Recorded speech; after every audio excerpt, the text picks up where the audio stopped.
Шляхціц-завальня або Беларусь у фантастычных апавяданнях Яна Баршчэўскага. Нарыс паўночнай Беларусі.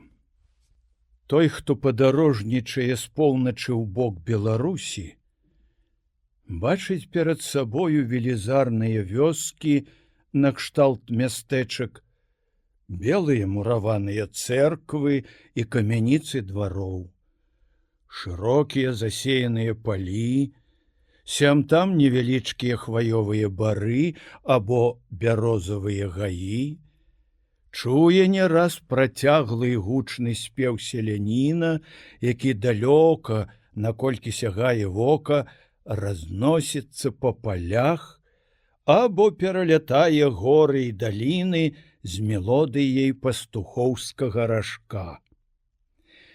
У нядзелю, калі сонца набліжаецца да захаду, сустракае ён вясковых дзяўчат у святочных паркалёвых, а часам і ў едвабных сарафанах у атачэнні юнакоў залётнікаў. Водзяць яны карагоды, спяваючы народныя песні, а старыя, седзячы на прызбах, разважаюць пра мінулыя і сённяшнія часы. Аднак, калі ён набліжаецца да межаў Себежа і Невеля, то бачыць перад сабою разлеглыя цёмныя бары, якія быццам хмары навісаюць на даляглядзе, паміж лясоў саламяныя стрэхі бедных жыхароў, дзе-нідзе ягоны позірк сустракае вытырклы паміж хвоямі жалезны крыж, пакрытая мохам каплічкі, перад дзвярыма якой на двух хваёвых слупах вісяць або два, або тры званы. Навокал раскіданы магільныя крыжы і камяні. Рэдка натрапіш там на прыстойна збудаваны панскі дом. Няшмат і касцёлаў такіх, дзе можна было бачыць густ архітэктара або выдаткі багатага фундатара. І гэты выгляд зямлі, змрочны і дзікі, пачынаючы ад рэчкі Ловаць, сягае да берагоў Двіны, дзе канчаецца Палата і Дрыса. На ўсім гэтым абшары вузкія камяністыя дарогі, пераразаючы гарыстыя мясціны і мінаючы дзікія берагі азёраў, хаваюцца ў барах. У бедных вёсках, у святочныя і будзённыя дні заўсёды пануе нейкая панурая цішыня. Рэдка адгукнецца песня жняца або ратая, і па гэтым спеве можна лёгка зразумець яго заклапочаныя думкі, бо няўрод часта ашуквае тут надзеі працавітага земляроба. У гэтых краях прайшлі дзіцячыя мае гады. Тут я, пасля таго, як разлучыўся з маладымі сваімі таварышамі па Полацкай акадэміі, не могучы мець пры сабе іншых кніг, апрача некалькіх лацінскіх і грэцкіх класікаў, блукаў у прыемных марах дзе-небудзь у цёмным бары або па бязлюдным беразе возера. Любіў чытаць у кнізе прыроды. Калі вечаровай парою адкрываецца старонка, на якой мільёнамі зіходкіх угары зорак напісана Божая усемагутнасць. На зямлі, пакрытай безліччу раслін і жывёл, я чытаў пра міласэрнасць і волю творцы. Гэтая кніга прыроды вучыла мяне сапраўднай паэзіі, сапраўдным пачуццем, лепей, чым сённяшнія гаваркія крытыкі, якія чужыя пачуцці і розныя здольнасці, дадзеныя чалавеку ад Бога, хочуць быццам фрак перашыць на сваю фігуру. Апавяданні старых пра розныя здарэнні ў іх народных аповесцях, якія перайшлі з вусна ў вусны са старадаўніх часоў, былі для мяне гісторыяй гэтае зямлі, характару і пачуццяў беларусаў. Пасля таго, як лёс закінуў мяне ў далёкія мясціны, як жа часта самотныя думкі мае з берагоў Нявы вяртаюцца ў гэты край, дзе прайшлі лепшыя гады майго жыцця, дзе столькі мілых успамінаў малюе мне памяць. Вспамінаю недалёкія ад Невеля ваколіцы Рабшчызны, дзе прырода ўзняла высокія горы, быццам паверхі гмахаў велізарных, якія стагоддзі пакрылі ценем лясоў, а іншыя зяюць залатым пяском на пагодлівым сонцы. Якія там разнастайныя краявіды, якія цудоўныя малюнкі. Калі хто, вандруючы па гэтым краі, узышоў на вяршыню Пачановскай гары і глядзеў на дзікія ваколіцы, што ляжаць навокал, дык бачыў, як азёры тут і там нібы люстэркі адбіваюць дзённы прамень, а над іх берагамі дрэмлюць густыя лясы, як дзе-нідзе па схілах чарнеюць бедныя сялянскія хаціны. Але не ўбачыш тут нідзе ні гарадскіх муроў, ні вежаў старога замка. Там чалавек забывае пра свет. Не гучаць там спрэчкі французскай палаты в справе Егіпта і Турцыі. Не чуваць там пра англійскі парламент, пра вайну з кітайцамі. Не гамоняць там ні пра чыгункі, ні пра дзівосную вынаходку Дагера. І толькі голас пастушка, стрэл паляўнічага ў лесе, або вецер, што гойсаю вершалінах пушчы, парушаюць на хвіліну цішыню ваколіц. Бліжэй да Полацка возера Нешчарда на некалькі міль залівае абшар, падмывае хвалямі ўзбярэжныя пясчаныя горы, на поўдзень шырокія паплавы, усеяныя купамі лазняку, сям-там рэчкі, бегучы здалёк сярод чароту, хаваюцца ў разліве азёрнай вады. Там вясна, рай. Самыя розныя птушкі, здаецца, збіраюцца з усіх канцоў свету.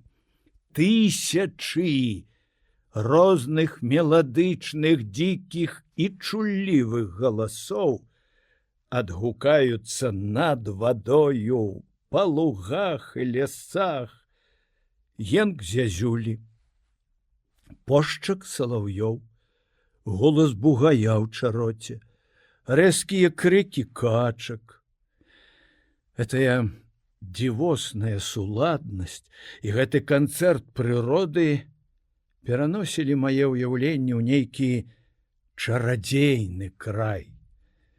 І цяпер гэтыя мясціны, дзе ў маленстве я бачыў столькі цудаў прыроды, гэтыя гаі, гэтыя зялёныя берагі Нешчарды, малююцца ў маёй памяці нібы сад, бачаны ў сне. Прыгадваю народныя апавяданні пра гісторыю гэтага краю, пра горы, дрэвы, Нешчарду, якія ходзяць сярод люду.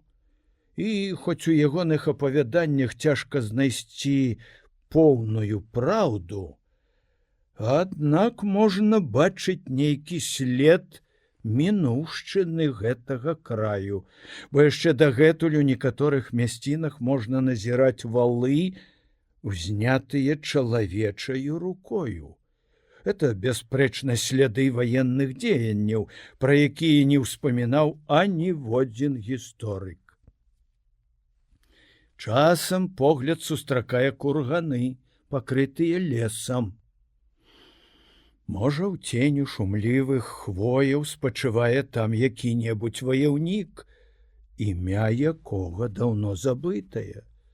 Я не раз чуў аповеды простага люду пра даўнія войны, але да іх столькі дамешана казак і цудаў, што ледзьве застаўся слабы след мінуўшчыны, без імёнаў дзейных асоб. Распавяду адно народнае паданне гэтае ваколіцы. На паўднёвым баку возера Нешчарда ёсць гара, да якой з 3 бакоў падступае вада. На той гары маленькі драўляны касцёлак і некалькі хвояў. Там часта знаходзяць у пяску сцёртыя стагоддзямі срэбныя манеты, шкляныя прадметы, якія выкарыстоўваліся як упрыгожанні, і ржавыя рэшткі разнастайныя старасветскай зброі. Кажуць, на той паўвыспе быў некалі горад. Аднак чый горад, хто ў ім уладарыў, невядома. Тамтэйшы люд, які жыве ў аддаленых лясістых ваколіцах, доўга не ведаў нападаў розных плямёнаў, што блукалі ў тым краі дзеля рабунку. Праз пэўны час страшны волат, якога звалі княжа, прываблены да берагоў Нешчарды надзеяй на багаты рабунак, аблажыў з велізарнай хеўраю разбойнікаў гэты горад, адужаў слабую абарону, абрабаваў дамы, пазабіваў жыхароў, касцёлах паабдзіраў абразы і забраў ахвяравальны посуд. Нават касцёл зруйнаваў, а званы ўтапіў у возеры і з натоўпам сяброў атабарыўся в спустошаным горадзе. Аднак Бог дзівосным чынам абвясціў сваю кару блюзнерцам. Званы, затопленыя на дне возера, штодзень на захадзе і ўсходзе сонца абуджалі глухое маўчанне на дзікіх берагах Нешчарды так, што птушкі, напалоханыя енкам гэтага звону, уцяклі паветранымі шляхамі, а сарны і ласі, дрыжучы ад страху, пахаваліся ў далёкіх барах.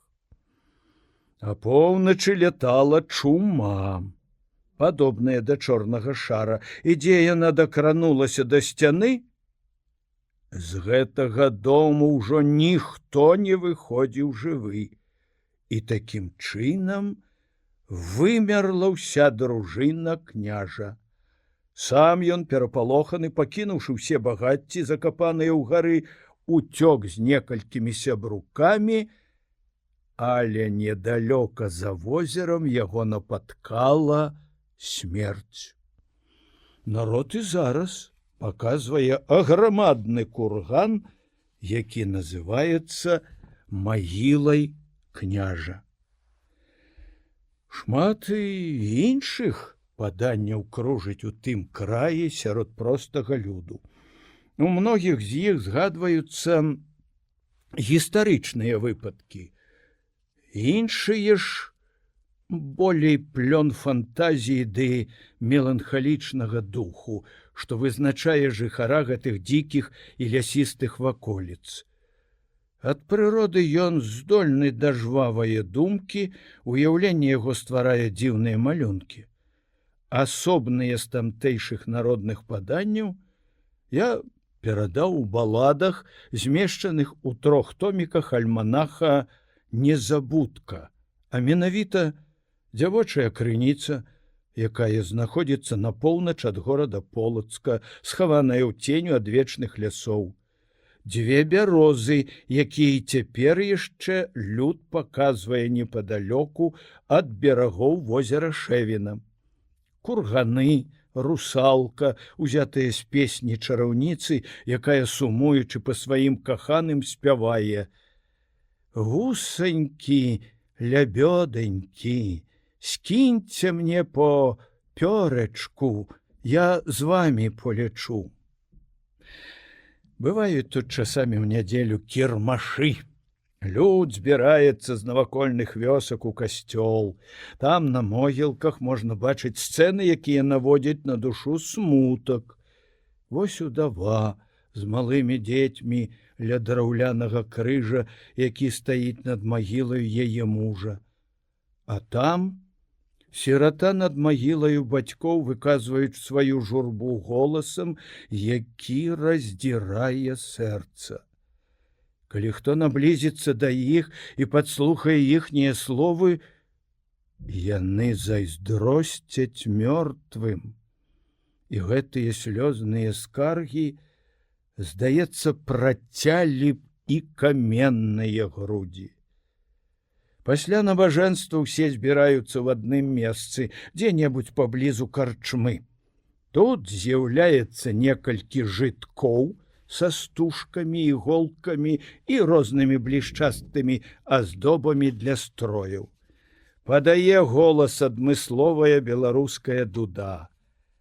Распачынаецца музыка пад адкрытым небам. Малады хлопец і сівы дзед, падхмеленыя гарэлкаю, скачуць да поту. Іх радасць часта пераходзіць межы прыстойнасці. А журботныя плачкі, якія нядаўна заліваліся слязьмі над магілаю мужа і бацькі, скачуць пад мелодыю дуды. «Слава тобе, Христе цару, што мой муж на цментару і бяды пазбылася, і гарэлкі напілася».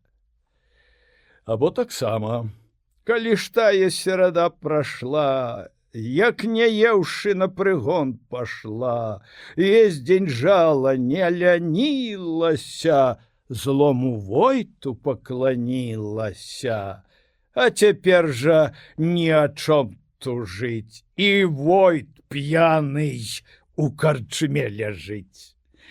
У большасці песень гэтага народа, як у словах, так і ў мелодыі, ёсць нешта меланхалічнае. І нават вясельныя песні, дзе маладым зычаць шчаслівага супольнага жыцця, маюць у сабе нейкае пачуццё смутку, як быццам яны не давяраюць будучаму лёсу на гэтай юдолі плачу. Але вясельныя абрады адметныя рыцарскім запалам. Малады, перш чым стаць ля парога бацькоў нарачоная, прывучае свайго каня не баяцца агню і кідацца ў полымя, а пасля такое падрыхтоўкі, сабраўшыся ехаць да свае нарачонае, ён і яго дружына надзяваюць чырвоныя шапкі, звешваюць на грудзі чырвоныя хусткі, ды імчацца праз горы дадому, дзе іх чакаюць нявеста і госці. Перад варотамі яны спыняюцца. Салома шугае полымем. Ён і дружына пераскокваюць яе наўскач на ўдалых конях, але і тут яшчэ запаленыя пучкі саломы, якія кідаюць коням у вочы, не дазваляюць заехаць у адчыненыя вароты. Яны адольваюць все перашкоды. Малады са схіленай галавой уваходзіць у хату, сядае пры стале, чуецца песня «Баслоў Бог вяселле іграць». І тут пачынаецца дабраславенне маладых і вясельны баль. Але ў часе таго балю здараюцца розныя незвычайныя выпадкі. Беларусь, як і іншыя народы, памятае яшчэ асобных сваіх міфалагічных багоў. Русалкі, калі жыта красуе ў полі, з распушчанымі доўгімі валасамі гушкаюцца на бярозах і спяваюць песні. Іхні смех адгукаецца ў глыбіні лясоў і трывогай працінае тых, хто збірае грыбы або ягады. Лясны бог — пан дзікіх пустэчаў. Каб чалавечы зрок не мог яго ўгледзець, ён у размаітых постацях хаваецца ў сваіх уладаннях. Мінаючы лугі, так змяншаецца, што яго нельга ўбачыць у густой траве. Ідучы праз бары, раўняецца самымі высокімі хваінамі. Ён апякун звяроў і лясных птушак. Кажуць, што бачылі велізарныя чароды вавёрак, якіх лясны бажок перапраўляў з аднаго бору ў другі. Ён рабіў гэта, каб выратаваць іх ад агню, бо прадбачыў, у якім баку выбухне пажар. Урачыстасць купалы вядома амаль усім славянскім народам. На Беларусі 23 чэрвеня пасля захаду сонца адбываецца купальня або свята купалы. Уначы шукаюць скарбаў, самы шчаслівы той, каму пашанцуе сарваць кветку папараці. Яго зрок прыкмячае закапаныя ў глыбіні зямлі скарбы, і ён можа столькі мець золата, колькі сам захоча. Кабеты разам з юнакамі і дзяўчатамі каля вогнішчаў са смаловага палення чакаюць усходу сонца, спяваючы песні. Иван да Мария на горе купальня, где Иван купался, берег колыхался, где Мария купалась, трава расстилалась. Ды іншыя падобныя песні гучаць у полі, аж пакуль сонца не зайграе на небе. Ноч купалы ў тым баку Беларусі поўная незвычайных здарэнняў. На думку люду, вся прырода ў гэтую ноч весяліцца. Рыбакі бачаць паверхню возера, пакрытую часам белым, нібы месяцовым бляскам. І хоць неба яснае і паветра спакойнае, бліскучыя хвалі, удараючы ў берагі, разбіваюцца на кроплі, якія нібы зоркі свецяцца ў паветры. І гэтае цудоўнае відовішча на зарослых чаротам берагах абуджае дзікіх качак ды іншых вадзяных птушак, якія, прывабленыя дзівосным свячэннем вады, уздымаюцца тут і там над ясным возерам.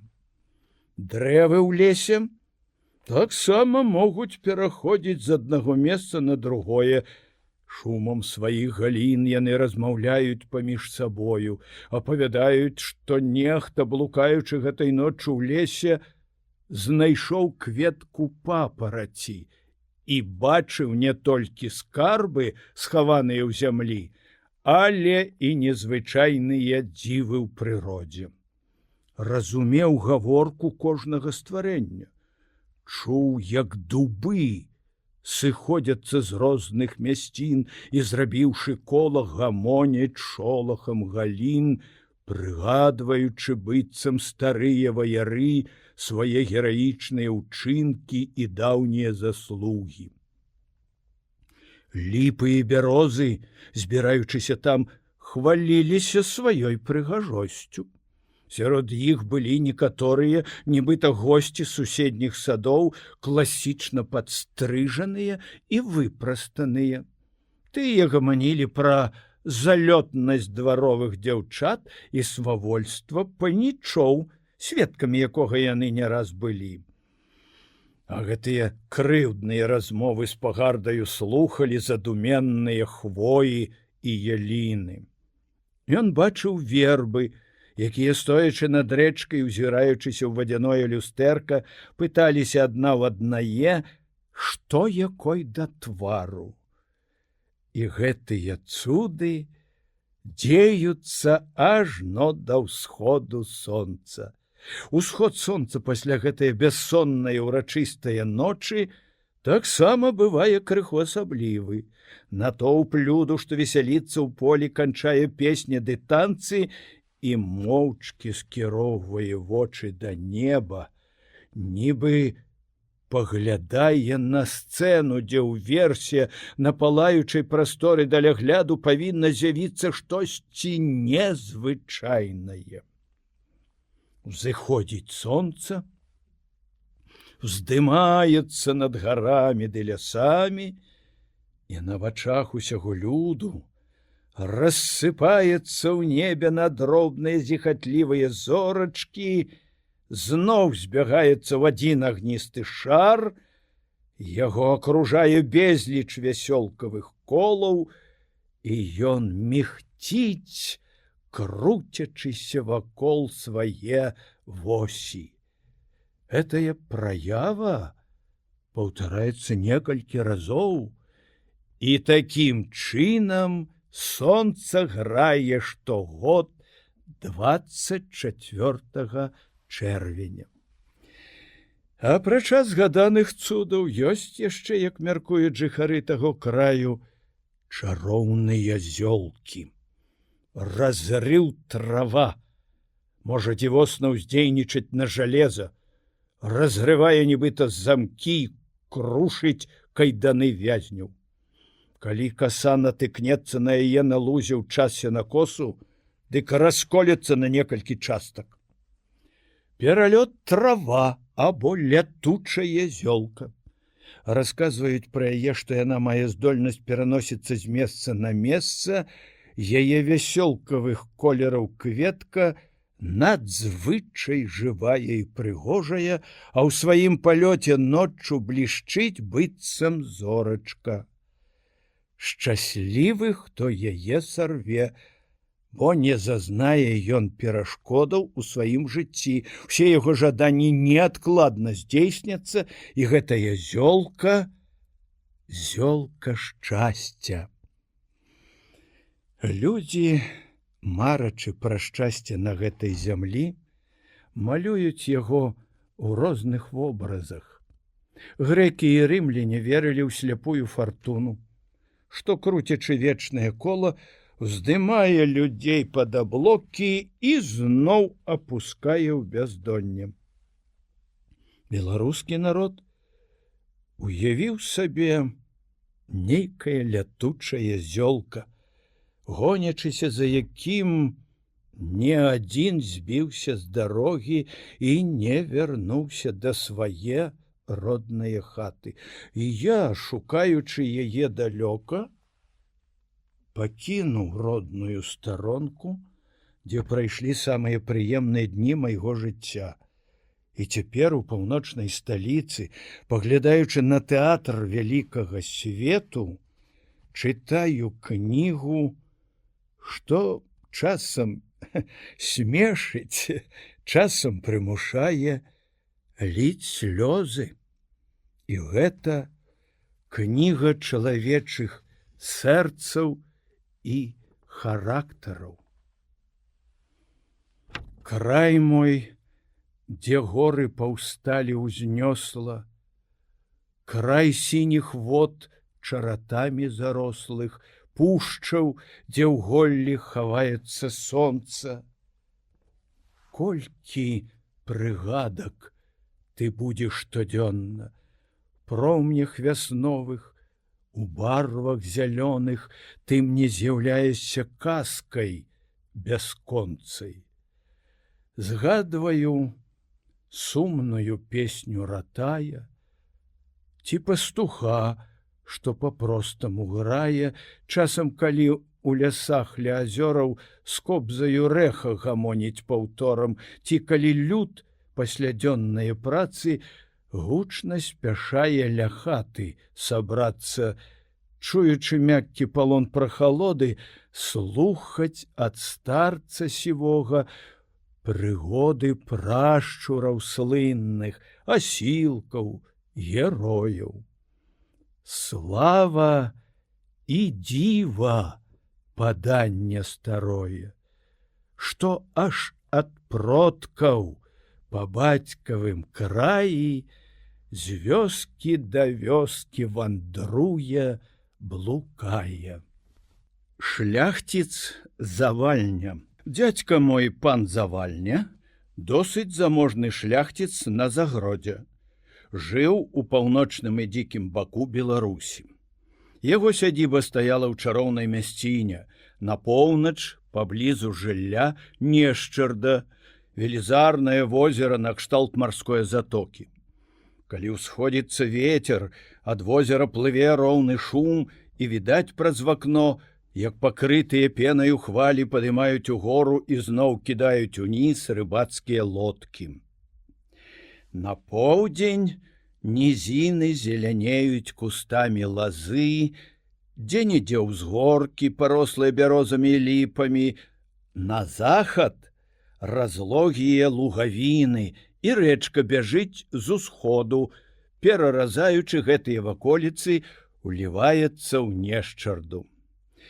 Вясна там надзвычай прыгожая, калі па лугах разліваецца вада, і ў паветры над возерам і ў лясах зазвіняць галасы птушак, што вяртаюцца з выраю. Пан Завальня любіў прыроду. Найбольшай прыемнасцю для яго было садзіць дрэвы. І таму, хоць дом яго стаяў на гары, за паўвярсты нельга яго ўбачыць, бо быў з усіх бакоў прыкрыты лесам. Толькі рыбакам, што плавалі па возеры, адкрывалася ўся пабудова. Ён таксама меў прыроджаную душу паэта. І хоць сам не пісаў ні прозай, ні вершам, але кожнае апавяданне пра разбойнікаў, герояў, пра чары і цуды надзвычай яго займала. І кожную ноч ён засынаў не іначай, як слухаючы чарадзейныя гісторыі. Таму ўжо было звычайным, што пакуль ён не засне, хто-небудзь з чэлядзі мусіў апавядаць яму якую народную аповесць. І ён слухаў цярпліва, хоць бы адна і тая ж гісторыя паўтаралася некалькі дзесяткаў разоў. Калі хто прыязджаў да яго, маючы якую патрэбу, які-небудзь падарожны ці квестар, ён найласкавей яго прымаў, частаваў, пакідаў начаваць і выконваў усе жаданні, узнагароджваў, абы толькі той распавёў яму якую казку. Асабліва ўвосень, калі ночы доўгія, той госць быў для яго наймілейшы, які меў у запасе найбольш гісторый, розных здарэнняў і показак. Калі я прыехаў да яго, ён быў вельмі мне рады. Распытваў пра шаноўных людзей, у якіх я праслужыў столькі гадоў, апавядаў пра сваю гаспадарку, пра бярозы, ліпы і клёны, якія шырока распасцёрлі свае галіны пад дахам. Некаторых суседзяў хваліў, іншых жа ганіў, што яны займаліся толькі сабакамі, конскім гандлем і паляваннем. Нарэшце, пасля доўгай размовы пра сёе ды тое, кажа мне: «Ты чалавек вучоны, хадзіў у езуіцкую школу, чытаў многа кніжак, гутарыў з вучонымі людзьмі, павінен ведаць шмат разнастайных гісторый. Сёння ўвечары раскажы мне што-небудзь цікавае». Дык я пачаў прыгадваць, чым бы пахваліцца. Я нічога не чытаў, апрача гісторыкаў і класікаў. Гісторыя народаў незаймальная рэч для таго, каго не цікавіць тэатр свету і асобы, што граюць розныя сцэны. Для майго дзядзькі адзінай гісторыяй была Біблія. Са свецкіх жа паданняў ён дзесьці вычытаў, што Александр Македонскі, прагнучы даведацца пра вышыню неба і глыбіню мора, лятаў на грыфах і апускаўся на дно акіяна. І такая чалавечая смеласць дзядзьку здзіўляла і займала. Трэба было і мне распавесці што-небудзь падобнае. Таму вырашыў пачаць з Адысеі Гамера. Бо ў гэтай паэме поўна чараў і дзіваў, як і ў нашых асобных народных аповесцях. Блізу 10 гадзіны вечара, калі вясковыя жыхары канчаюць сваю працу, мой дзядзька пасля малітвы ідзе спачываць. Ужо сабралася ўся чэлядзь паслухаць новыя аповесці, а ён сказаў так: «Ну, Янка, раскажы ж нам што цікавага. Я буду пільна слухаць, бо сёння адчуваю, што не хутка засну». Тады я, каб мае аповесці былі лепш зразумелыя для слухачоў, апавёў коратка пра самых галоўных грэцкіх багоў, багінь і герояў. Пасля пра залаты яблык, пра суд Паріса, пра аблогу Троі. Усе слухалі з цікавасцю і здзіўленнем. Я чуў, як некаторыя з чэлядзі гаварылі: «Гэтай басні прыпомніць не можна, дужа цяжкая». А ці было калі ў сапраўднасці тое, што ты расказваеш? Пасля доўгага маўчання перапыніў дзядзька. Так некалі верылі паганцы, бо гэта было да нараджэння Хрыстовага. Вядома, з гісторыі пра гэты народ, вядома таксама і пра яго рэлігію. І гэтаму вас вучаць езуіты ў школах? Навошта ж гэта прыдасца? Хто вучыцца, адказаў я, той павінен пра ўсё ведаць. Ну, то кажы далей. І далей я апавядаў без перапынку. Ужо было пасля паўночы. Чэлядзь, разыходзячыся, паціху паўтарала паміж сабой: «Нам гэтай басні не вывучыцца. Усё, што то не па-нашаму. Тут нічаго не прыпомніш». Праз пэўны час я пачуў моцны храп майго дзядзькі і, усцешаны з гэтай прычыны, перажагнаўся і заснуў. На другі дзень ён, як вясковы гаспадар, устаў вельмі рана, агледзеў увесь свой маленькі маёнтачак, вярнуўся ў дом і, набліжаючыся да мяне, калі я яшчэ драмаў, загукаў: «О, як бачу, вашаць любіць спаць па-панску! Уставай, у простых людзей гэта грэх, і цябе назавуць гультаём. Але твая ўчарашняя гісторыя, ай, вельмі вучоная, хоць забі. Не памятаю аніводнага імя тых паганскіх багоў. Ты гэта не апошні раз пагасцюеш у мяне да вясны, і за доўгія зімовыя ночы шмат мне раскажаш пра сёе і пра тое». У час майго гасцявання ў дзядзькавым доме мусіў я амаль 5 тыдняў кожную ноч усыпляць яго пераказам славутых паэм грэцкіх або лацінскіх класікаў. Аднак найбольш яму падабалася з Адысеі мудрасць Уліса на берагах Цырцэі і на востраве Цыклопаў. Паўтараў мне не раз: «А можа, некалі даўно і бывалі такія агромністыя веліканы.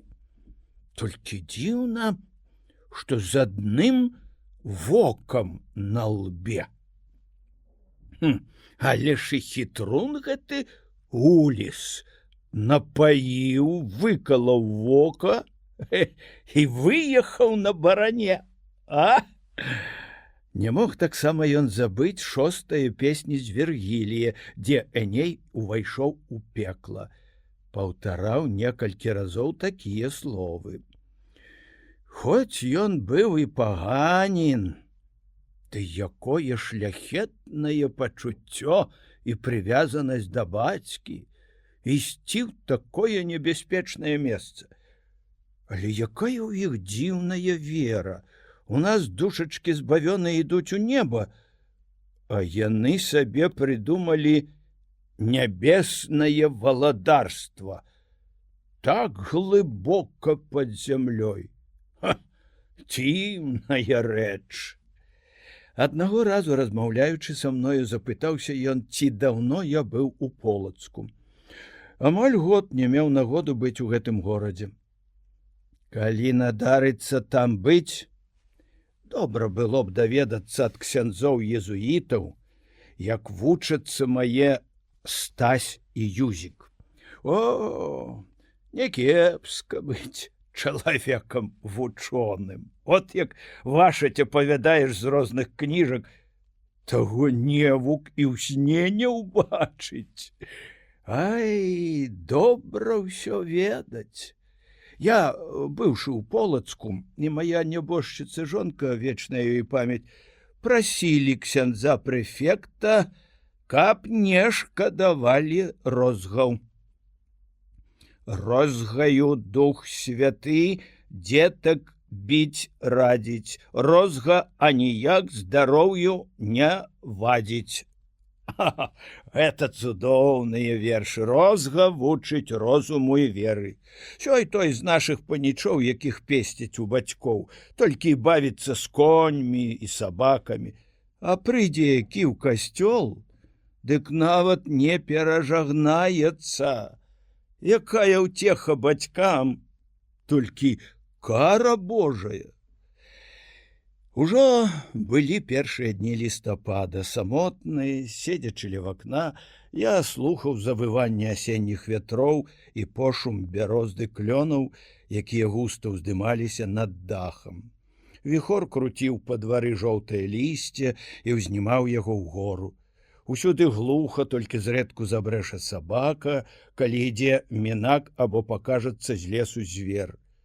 Думкі мае былі занятыя нейкімі тужлівымі марамі. Тут уваходзіць кабета, што за гаспадыню майго дзядзькі. Это сястра яго жонкі-нябожчыцы, ужо ў сталых гадах, убачыўшы, што я задумаўся, сказала: «Нудзіся ты ў нас, пані Янка. Ты малады чалавек, а адпаведнае кампаніі не маеш. А можа, ўжо і гэтыя начныя апавяданні апрыкралі.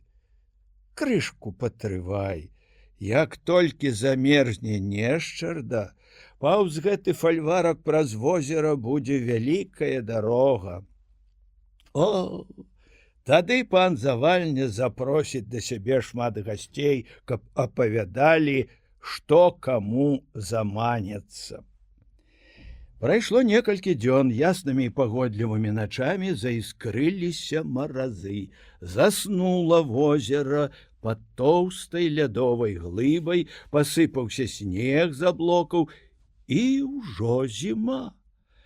Уздоўж нешчарды з'явілася шырокая дарога. Праходзяць падарожныя, цягнуцца ў рыгу вазы, гружаныя лёнам і пянькою, паказаўся гурт рыбаловаў на лёдзе. Мы з дзядзькам любілі часта наведваць тоні і глядзець на багаты ўлоў. А тут яшчэ і тая была карысць, што ён, прабыўшы цэлы дзень на марозе, хутка засынаў, і я вечарамі быў вольным.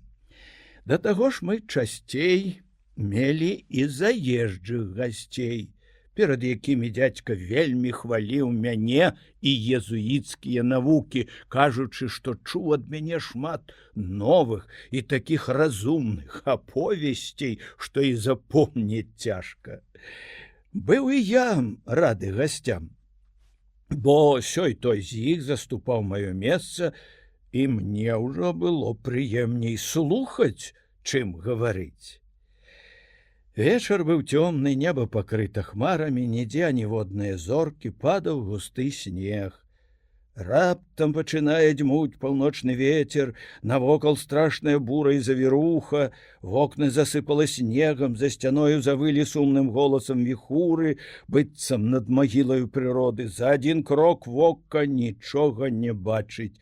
І сабакі на падворку брэшуць, кідаюцца, быццам напалі на нейкага звера. Выходжу з дому, слухаю, ці не падышла зграя ваўкоў. Бо ў такую завіруху гэтыя драпежныя звяры найчасцей шукаюць сабе здабычу, гойсаючы тут і там каля вёсак. Узяў набітую стрэльбу, каб хоць папужаць іх, калі здолею заўважыць зіхатлівыя воўчыя вочы. Раптам пачуў крык на возеры. Там і тут гукаліся паміж сабою мноства адчайных галасоў, быццам не могучы даць рады ў страшнай небяспецы. Я вяртаюся ў хату і кажу пра гэта дзядзьку. «Это падарожны», — адказаў ён. Дуйка снегам замяла дарогу. Яны, блукаючы па возеры, не ведаюць, у які бок падацца. Гаворачы гэта, ён узяў запаленую свечку і паставіў яе на падваконні.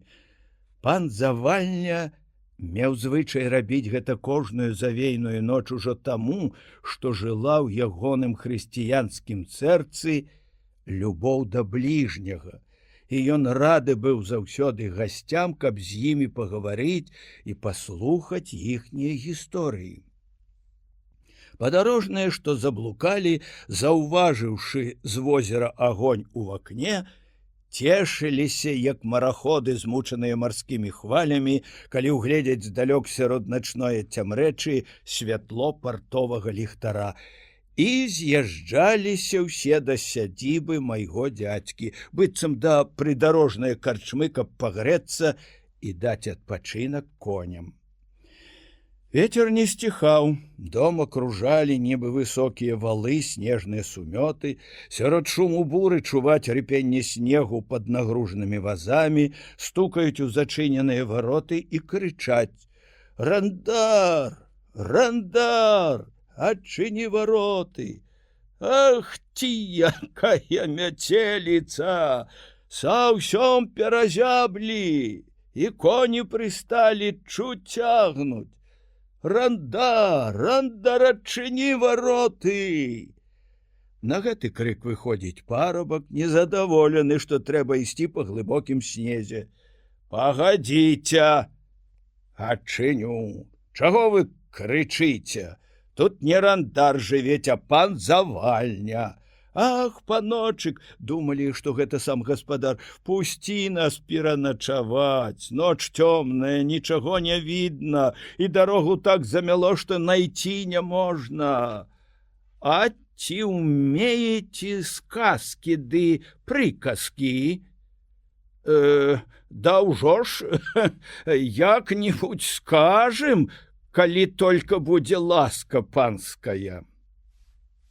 Адчыняюцца вароты, на падворак заязджае некалькі вазоў, насустрач выходзіць дзядзька і кажа: «Ну, добра, будзеце мець вячэру і сена для коней. Толькі з умовай, што хто-небудзь з вас павінен апавесці мне цікавую казку». «Добра, паночык», — адказваюць сяляне, здымаючы шапкі і кланяючыся. Ось выпраглі яны, прывязалі да вазоў сваіх коней, паклалі ім сена, зайшлі ў пакой для чэлядзі, абтрэслі снег, там далі ім вячэру. Пасля яе сёй-той з іх прыйшоў у пакой да майго дзядзькі. Ён даў ім яшчэ па кілішку гарэлкі, пасадзіў падарожных каля сябе і ўлёгся ў пасцель з намерам, аднак, слухаць казкі. Сабраліся дамовыя людзі, і я сеў паблізу, з вялікай цікавасцю жадаючы пачуць новыя яшчэ для мяне народныя аповесці.